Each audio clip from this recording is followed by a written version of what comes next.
Well, guys, every day that we go by, another day goes by, and we get that much closer to fantasy football season, which automatically just makes me so pumped. I'm watching tons of preseason games right now, and, preseason is what it is. It's not always the most fun thing to watch, obviously, but preseason football gives you sometimes some breadcrumbs to read and some tea reads to leave as well. So I'm excited to get into another fantasy football draft with you guys tonight. We're going to go ahead, hop into Puppy 3 before it fills up. I've already gotten like 5 or 6 entries into the Puppy 3. It's a 20-second shot clock, so it's good for this type of format right here. And if you guys are joining me tonight, thank you all for joining me. Make sure to go down there, drop a like on the video, subscribe to the channel if you haven't already, and let's enjoy a draft together, guys.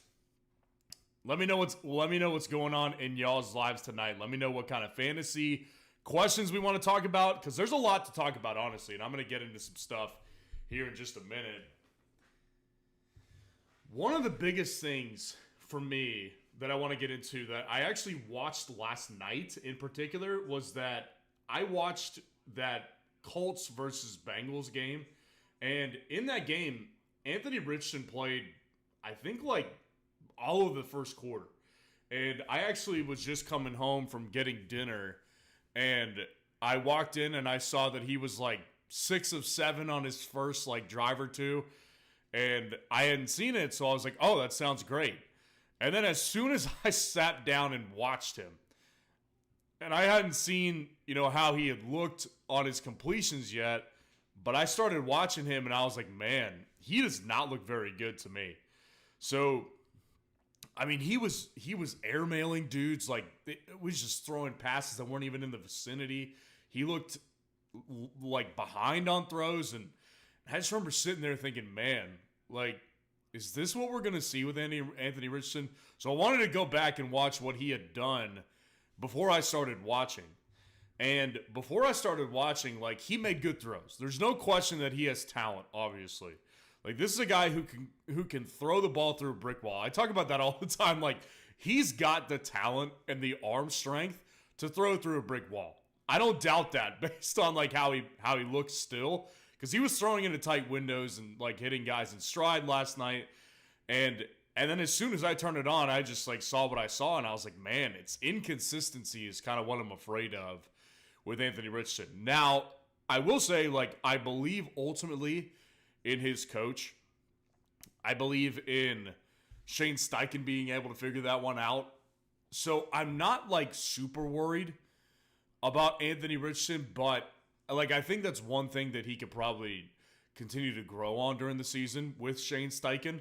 But I will say, man, like, I'm uncomfortable with Anthony Richardson. I really wish I had said this when I was going through my top 60 rankings the other day. I'm getting Justin Fields type of vibes from Anthony Richardson. Not necessarily like the player. I don't know who's better at this point. We'll probably lean Richardson, but it's not the player that's giving me the vibes. It's the draft price and the perceived fantasy upside from last year. Like, because if you were with my channel last year, I was a big Justin Fields guy. Like, I was all over Justin Fields. And it burned me bad. It burned me really, really bad. So I drafted a ton of him. That's why I haven't been drafting much of Richardson. I'm either going for quarterbacks I know are going to hit, like the early round guys, or I'm going for like someone like a Jordan Love later on, or like even Jaden Daniels. I'm actually getting more and more on board with the passing day. So Anthony Richardson worries me. He worries me a little bit for sure. And it worries me, like, I've got a lot of Michael Pittman, so I'm probably not going to draft as much of Michael Pittman. Got to go with Nico here. I was going to go with Debo, but I think Nico is too good of a value here at this range. So, yeah, definitely concerned about Anthony Richardson watching him play. Let me know what y'all think about Anthony Richardson. And let me know what y'all are doing tonight. It's Friday night. Couple more weeks till the season starts, so I'm pumped about the season, obviously, guys. And the other thing I want to talk about, I sort of don't want to talk about, but this Aiyuk situation is just driving me. It's like exhausting at this point. It's like, I still think he's going to be a 49er ultimately this year. I just don't see how like he's declined 2 trades that they had in place. Like they had a trade in place with Cleveland for him to go to the Browns, and he nixed that. They were ready to pay him too. And then the Patriots had the same thing in place. They were ready to pay the dude. They had a trade in place with San Francisco, and he said, no, I'm not going to New England either. Listen, I don't blame him. I don't blame him for not wanting to go to New England or the Browns, probably. He wants to go to Pittsburgh, I guess, but Pittsburgh's lowballing him. But, man, this situation is exhausting. So, obviously, earlier in the week, I think it was yesterday, actually, Jahan Dotson gets traded to the Philadelphia Eagles. And so, it's Terry McLaurin, rookie Luke McCaffrey, and Olamide Zaccheaus. So, not exactly like a stable bunch outside of Terry McLaurin. And so there's all of a sudden talks they're reviving about him going to Washington. And I remember I had seen a little bit of that earlier in the offseason, and I didn't really think much of it. Now at this point, it's like, okay, it could be an interesting fit. Like, I actually do like Jaden Daniels a lot. Really growing on Jaden Daniels. But at the same time, man, it's like, man, with Aiyuk in this situation, it's like, I don't think he really wants to go anywhere else. I really don't. Like, Pittman. Yeah, I'm going to go ahead and grab Josh Allen here. Yeah, with Aiyuk, I'm just getting exhausted. Like, I don't think he wants to leave San Francisco. I really don't. But at the same time, like, looking at that situation, I don't know if San Francisco wants him there anymore. I really don't know that either. Like, they have to be exhausted with all this stuff. I mean, they have to be exhausted, right? So, it's tough, man. It's a tough situation with Brandon Aiyuk. I'm just ready for it to end. Brian, what's going on, man? Quick question. I'm in a keeper league 10, man. My keeper is CeeDee Lamb. Should I go for another wide receiver like Garrett Wilson or AJ if they drop, or just go for my running back, 10th and 11th pick? So you're in a keeper league 10, man. Keeper is CeeDee Lamb. Okay. Should I go for another wide receiver like Garrett or AJ if they drop, or just go for my running back? Well, Garrett Wilson, like, if Garrett Wilson's your option, I would probably lean towards a running back. Like, if you're staring down Garrett Wilson versus Jahmyr Gibbs, I would take Jahmyr Gibbs personally. If you're staring down Garrett Wilson versus Jonathan Taylor, I would take Jonathan Taylor personally. Now, Kyron and him are kind of like in that same range for me. Like, I would probably take Garrett Wilson over Kyron personally.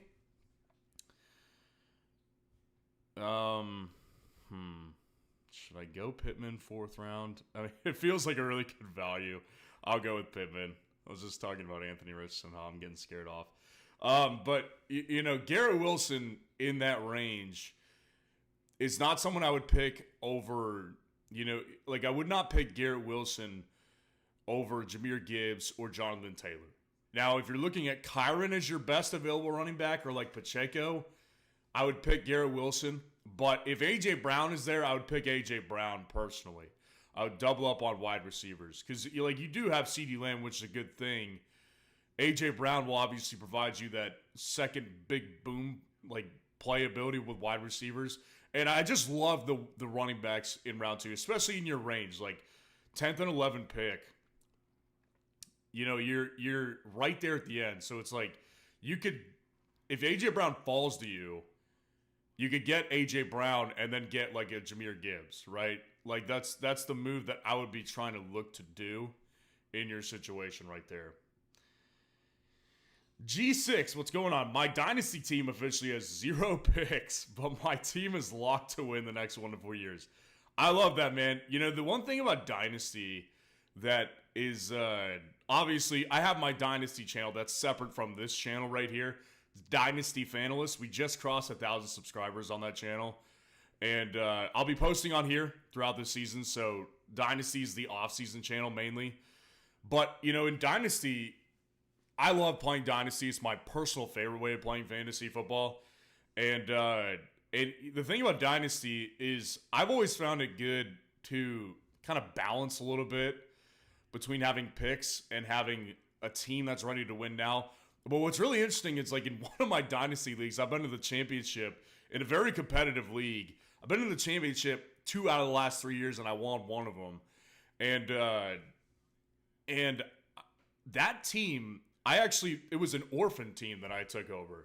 Someone from, like, I had some buddies from, when I was growing up.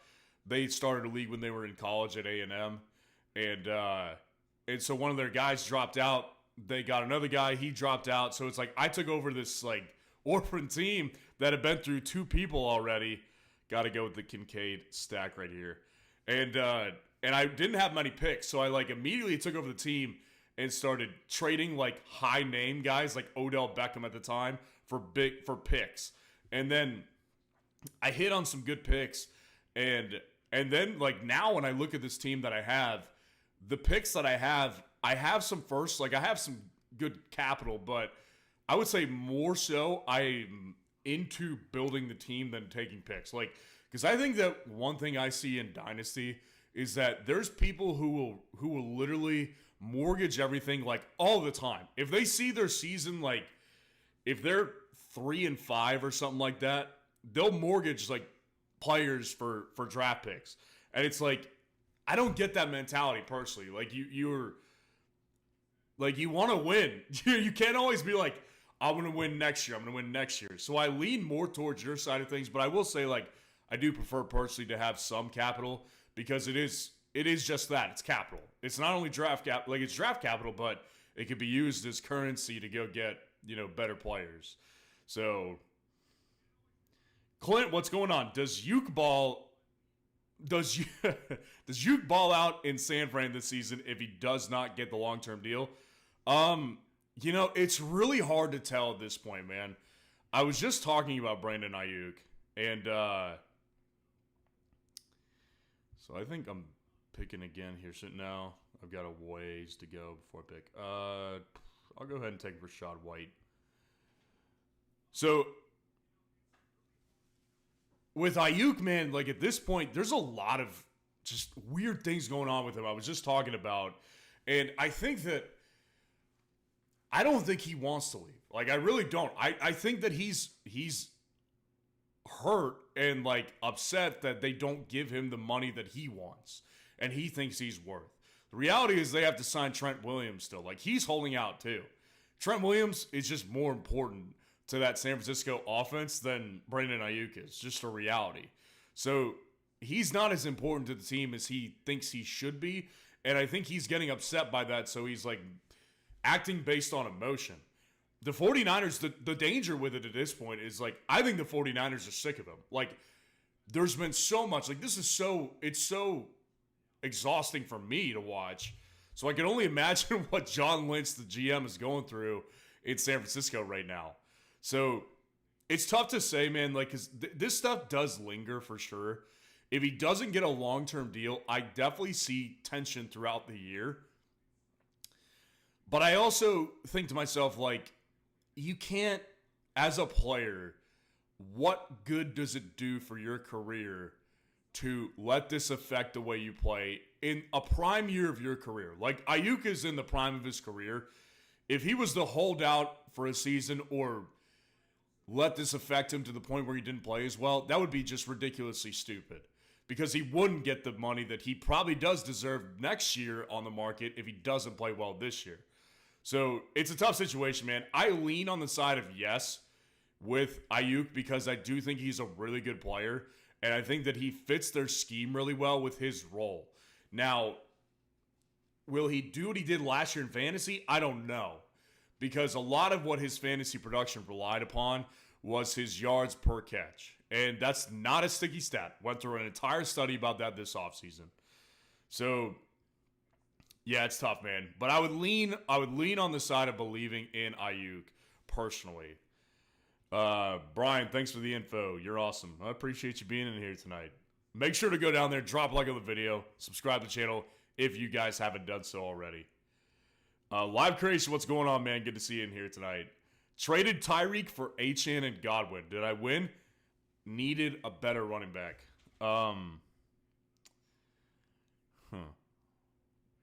me make this pick really quick. We'll go ahead and draft Lad. Building up my lad stock, that's for sure. So, Tyreek for Achane and Godwin, I personally would not have done that trade. With Godwin, like I know Live Creation, I know you're a Bucks fan, and I'm sure that you watch them more closely than I do. Like I watch all games. Like I make sure I watch all games because I love this sport. But you probably follow them closer than I do. I just am not a big Godwin believer. Like I think he was a good player, and I think he's still a solid player. I just don't think that his upside in fantasy is that high with Baker Mayfield. And so I think that'll be a real struggle if you're planning on playing Godwin. And with Achane, like, love the ceiling of Achane for sure. I was just talking about it on the top 60 rankings yesterday. If you haven't watched it, go back and watch that video after this live stream. And I was talking about how much I liked Achane's upside, and kind of like I rank Achane really based on how I see his upside. Because I think that his upside is so ridiculously high, but I also do think he will share the backfield to an extent. It's going to be a while before I pick again. I just got to go for the upside with a guy like Mostert.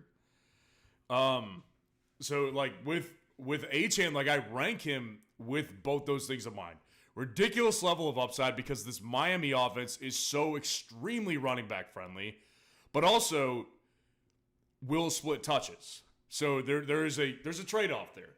With Tyreek Hill, like, he's the second best player in fantasy to me personally. So I don't think it's really worth it. Like, if you had gotten Achane and, like, Nico Collins or Puka Nacua, I'd feel better about it. Or even someone like Deebo Samuel, like, who's got more upside but not that high of a floor, I would feel better about it personally. But, like, with Godwin, like, I just don't feel I would not personally make that trade right there. Clint, what's going on? I will have number 1 pick next week. I feel like CMC will get hurt and Tyreek is hold, and Lamb will be your guy, is what I'm assuming you're saying.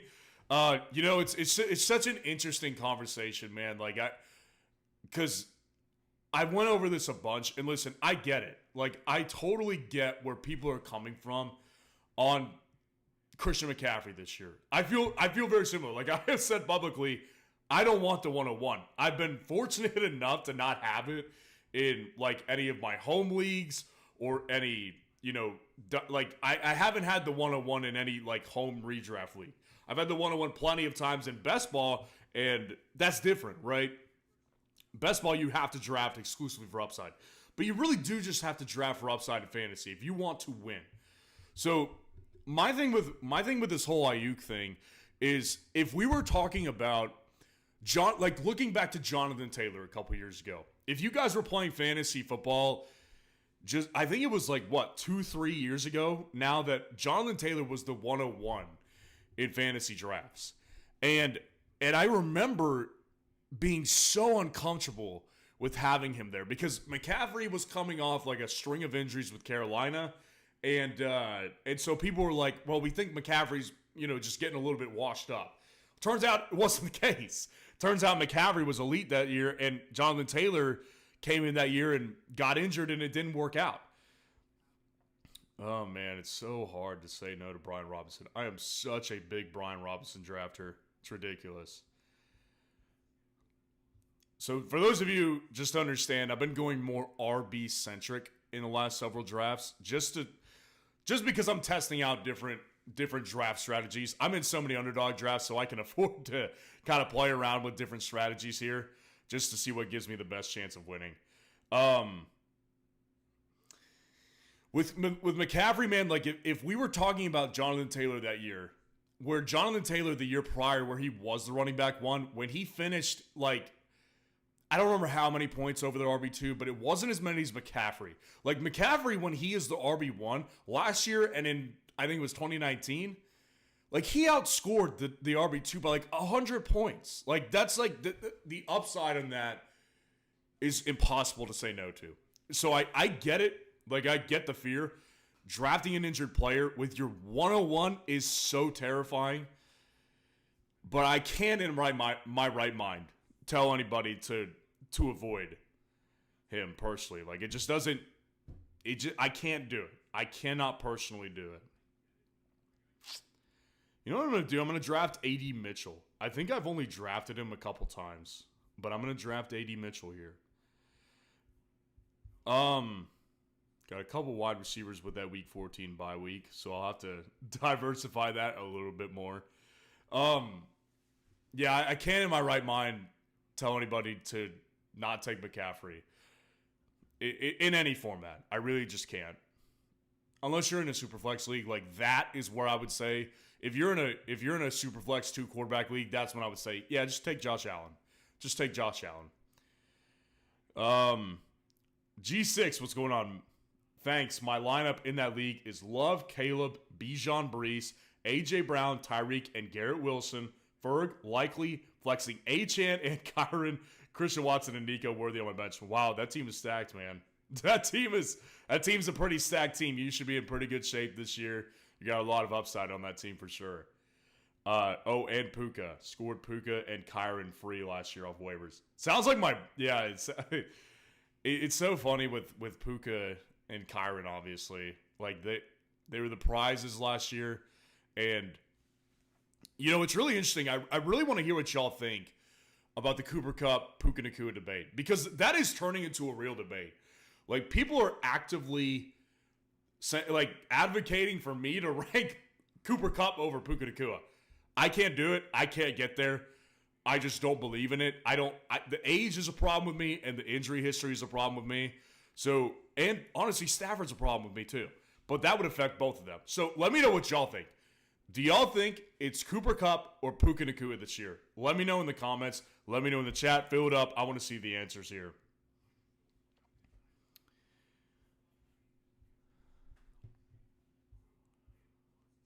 Well, I've already got so much of Trey Benson. I really do. Trey Benson is... I've just got so much of him. No way I'm drafting Freiermuth. I think I'll probably wait another round to get a running back. Yeah, I'm not that quick turn. So I'll pick Jalen Polk. Another Week 14 bye week. Gotta be kidding me. My Week 14 is going to be screwed at wide receiver, you guys.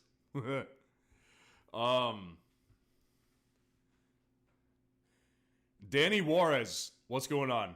I draft next. I like Pollard.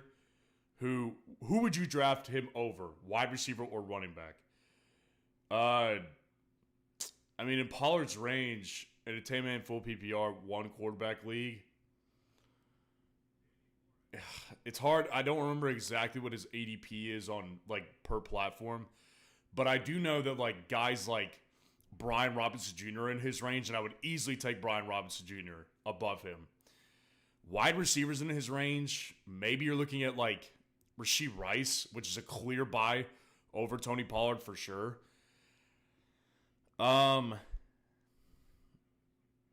You know,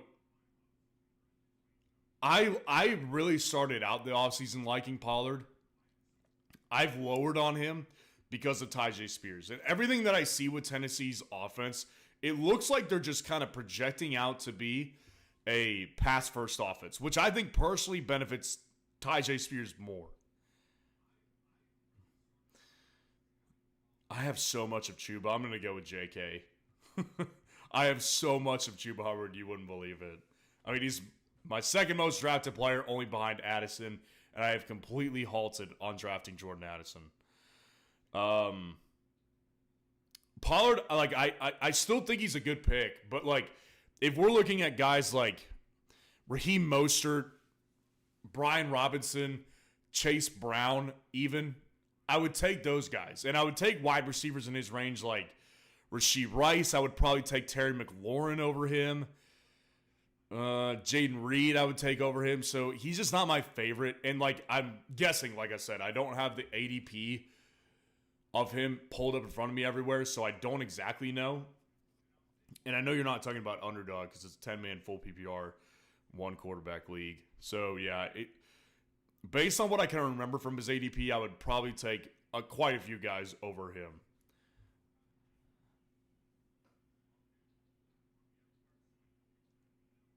G6, Puka to the moon, bro. He's young and healthier version, and also learning from Kupp as well. Yeah, that goes into it, right? It goes into it.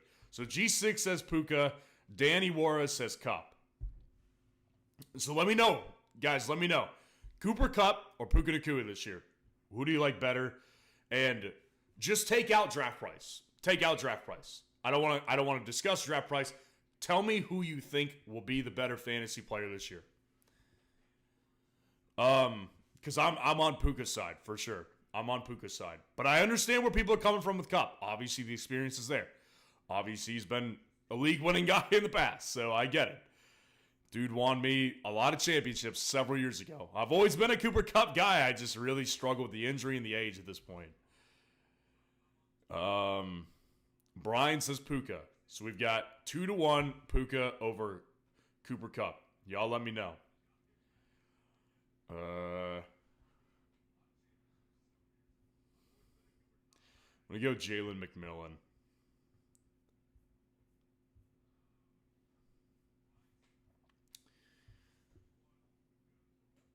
So G6 says, people don't understand how groundbreaking Puka's numbers were last season as a 5th-round rookie. Do not take Kupp over Puka. Well, certainly do not take Kupp over Puka in a draft. Like, you should not be reaching 2 to 3 rounds early to pick Cooper Kupp over Puka Nacua. Definitely don't do that. And I don't think that's what you meant, but I agree. Like, Puka, what he did last year was historic. It was a historic rookie season. Like, if you think back to, like, all the recent rookie wide receivers who have had elite, incredible seasons, they're all first-rounders. Jamar Chase, Justin Jefferson, Odell Beckham Jr. back in the mid-2010s. Like, they've all been first-round elite prospects. Puka was, like, one of the first in our recent memory to have that level of a season as a 5th-round guy. Like, he was ridiculously good. So, yeah, I totally agree. Chuba's falling. I have to take him now. I was not anticipating getting Chuba, but I have to take him now. Yeah, Puka is definitely. I think what worry, like, I wonder if Puka did not get injured a couple weeks ago, and if he wasn't currently dealing with the injury, would people still say Kupp over Puka? I'm curious. And obviously, I don't think anybody can answer that, but I'm just kind of curious in my own head about that. Clint said Kupp and maybe D. Robinson. DeMarcus Robinson, I'm assuming is what you're saying. Yeah, I mean, is DeMarcus Robinson still there? I think he is, isn't he? Yeah, I think he is still there. Yeah, it's a clear answer to me, personally. It's a clear answer to me. G6, dude, G. Wilson has been unguardable in these practices, these joint practices too. The highlights have been crazy. Garrett Wilson, like, the thing about Garrett Wilson is there's no question. Like, nobody debates whether he's an elite player. Obviously, it all relies on Aaron Rodgers. For me personally, like, this is actually, what I've come to realize is that I think I have a fundamental disagreement with the majority of the fantasy community and fantasy creators about Drake London. I personally don't think he's that good. Like, I think he's good. I think he's a really good player, and I think his upside is high. But, like, I have never been able to get on board with his draft price. Ever. I cannot get on board with it. And, like, their situations are so similar. They're so similar. Like, Garrett Wilson, 2 years in the league. Drake London, 2 years in the league. Garrett Wilson, clown show collection at quarterback. Drake London, same thing. Except, I would personally argue Garrett Wilson's situation has been worse. It's been worse. And he's still managed to put up 2 straight 1,000-yard seasons. Drake London has not done that.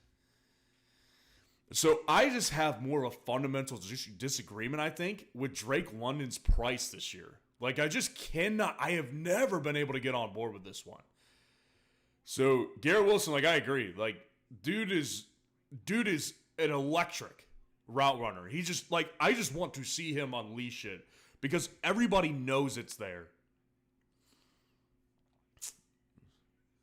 Well,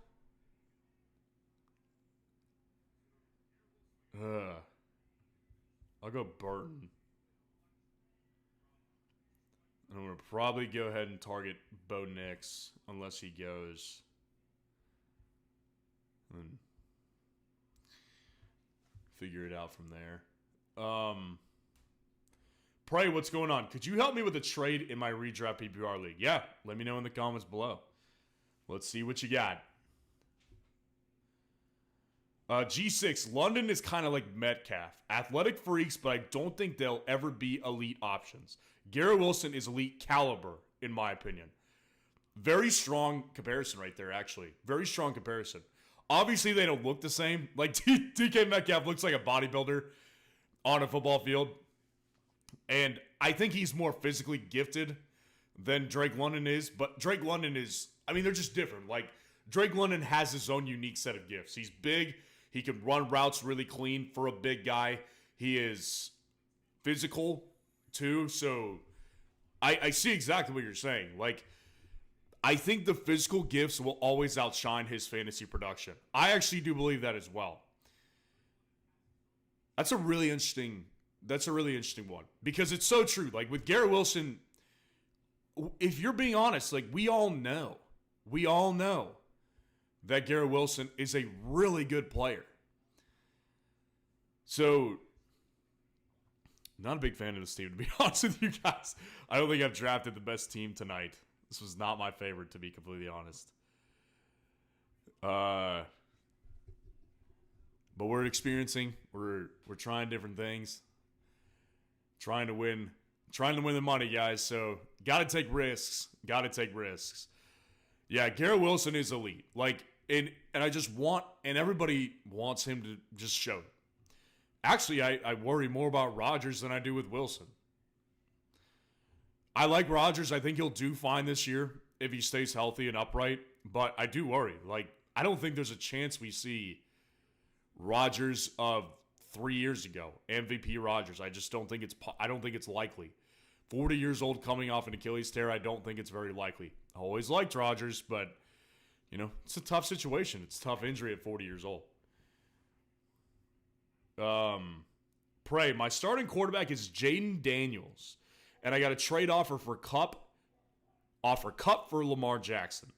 My only quarterback is Jaden Daniels. My wide receivers are Amon-Ra, DK, Kupp, Godwin, Hopkins, Gabe Davis, and Shaheed. Is it a good trade for me? You know, I would probably take that. I would probably take that trade. Hold on. I'm thinking about this one. DK, Kupp, Godwin, Hopkins. I don't love your wide receiver room at all. And Jaden Daniels, like, I'm curious who else is on the waiver wire, because this more so feels like a move where I would just pick up a quarterback on the waiver wire, personally. And let me make this pick. Well, I'll go with Chark. Well,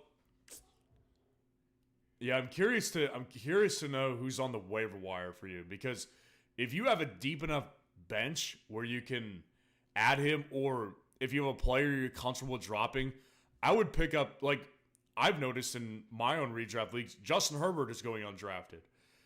Guys like, you know, Trevor Lawrence are sometimes going undrafted. So, like, there's legitimate fantasy quarterback production on the waiver wire. With Lamar, I get it. The upside's really high. Same as with Cooper Kupp, though. I think the Cooper Kupp upside is really high. And just based on your wide receiver room right now, I don't think I would take that trade personally. So yeah, I would probably stick with Kupp. It's a one quarterback double flex league. So I would bet that you probably have some quarterbacks on the wire. Best on the wire is Stafford, Rodgers, Watson. Okay.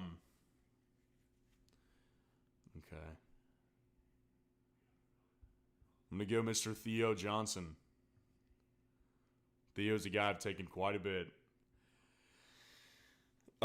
Yeah, so Stafford, Rodgers, Watson. I would personally just take one of those guys. Like Lamar, for me, I get it, the hesitation to start Jaden Daniels. But your wide receiver room it's unsteady without... Oh, I'm totally forgetting you have him on Raw. I totally forgot that you have him on Raw. 2 flex league, though. I would still personally keep Kupp myself. The value of quarterbacks in a double flex league is devalued compared to in a single flex league. So I would personally stick with Kupp. Clint, what's going on?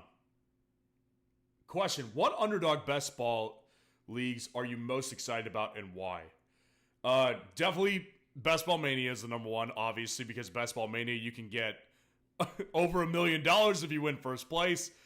So that one has the highest payoff, and that one doesn't cost a ton of money. Like if you just want to get it one draft, it's $25, $25 buy-in. I always personally love the puppy leagues. I did well in the puppies last year, made it to the semifinals in a couple of them.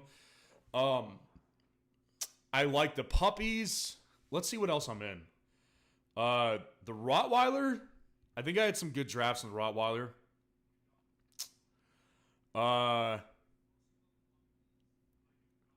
Yeah, I would say the puppy and the Best Ball Mania are my 2 personal favorites because I did well in both of them last year. Best Ball Mania, I advanced. Yeah, I only had one advancement to the wild card round. Or I lost in the wild card round in one of the leagues. So, yeah, I did well with the puppies last year. So I would say puppy and Best Ball Mania. And again, guys, if you want to hop in one of these underdog drafts, super, super fun. And the puppy 3, for example, it's about to close. So you're going to have to jump on it now if you want to. $5 buy-in. And you could get, what is the payout for the puppy 3? Let's see what the details are. $1 million of prizes, $100K to first place, $75K to second, $50K to third. So life-changing money. So if you do want to hop in, there's a link in the description. You can use code FFN, and you'll get a 50% deposit match up to $1,000 in bonus cash. So they'll throw free money at you, so you can draft in a couple leagues if you want to. And just make sure to use code FFN to get that deposit match.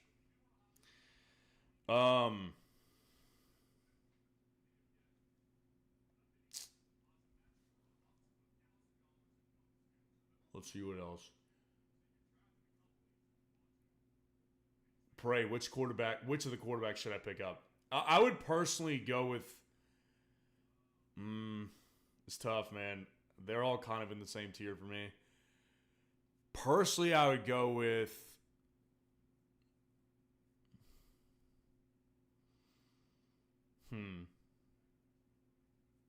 I'd probably go with Baker. He's got the most big play upside out of that group. Yeah.